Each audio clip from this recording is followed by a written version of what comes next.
À la population du grand et puissant royaume de Luango, au peuple frère de la grande vallée du Niari et du Poul, je ne vous surprendrai pas et je ne vous apprends rien en disant que les terres léguées par nos ancêtres communs regorgent suffisamment de ressources naturelles pour permettre à chacun de vous, à chacun de nous, de manger à sa faim, de se soigner convenablement et de bénéficier d'une éducation digne de ce nom. Point n'est donc besoin de s'allier au diable pour avoir accès aux choses de la vie, pour satisfaire ses besoins économiques de première nécessité. Mon message d'aujourd'hui s'adresse donc à la dernière poche de résistance du système Sassou, à qui je demande de déposer définitivement les armes. Cette poche de résistance n'est pas celle qui s'en donne l'apparence en s'affichant ostentatoirement avec des armes de guerre pour tenter d'intimider notre population, d'intimider nos populations.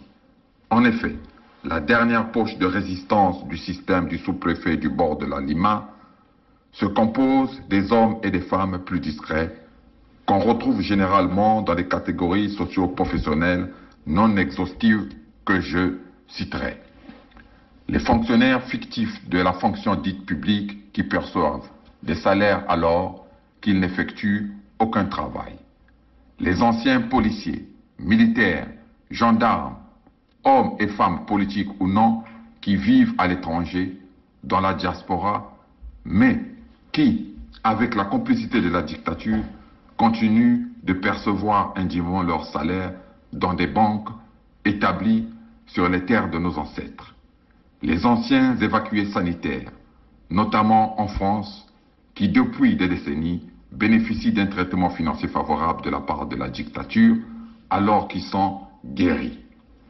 Les subalternes de l'administration basée sur les terres de nos ancêtres, qui vivent au-dessus de leurs moyens par le biais du racket des pauvres populations, ce qui est communément appelé Madesoyabana.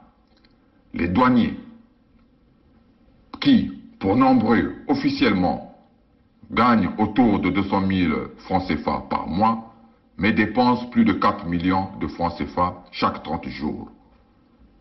Aux percepteurs d'impôts qui n'ont pas la malice, comme il est dit dans la Bible, de se faire des amis avec l'argent volé afin d'assurer leurs arrières.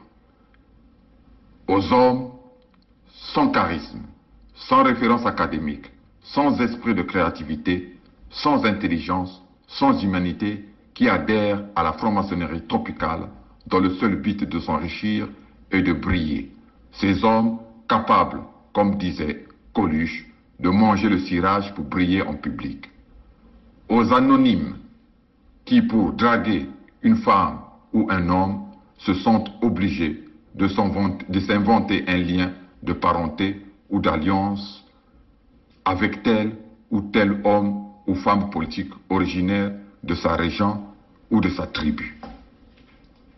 Aux hommes et femmes qui rêvent de devenir matériellement riches sans travailler, rien qu'en adhérant au parti de coupeurs de tête ou au parti congolais du travail, en passant maître dans l'art du sacrifice humain. Aux hommes et aux femmes qui se disent neutres et, dans leur neutralité, servent in fine la dictature. Aux soi-disant évêques et pasteurs qui disent la vérité sans jamais la vivre, donc augmentent chaque jour la population de l'enfer. Aux soi-disant amis et parents qui n'attendent pas que le coq puisse chanter 3 fois avant de prendre la fuite.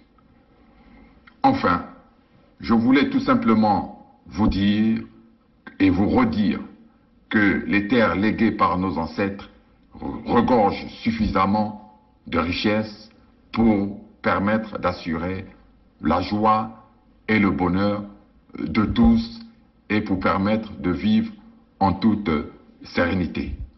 Il revient donc à chacun de vous de déposer définitivement les armes et d'être rassuré qu'avec nos royaumes, qu'avec nos chefferies très bien organisées, chacun trouvera son compte et l'avenir de nos enfants sera assuré. Vive le Luango souverain et insoumis, pour que vivent les royaumes et chefferies unis du Congo.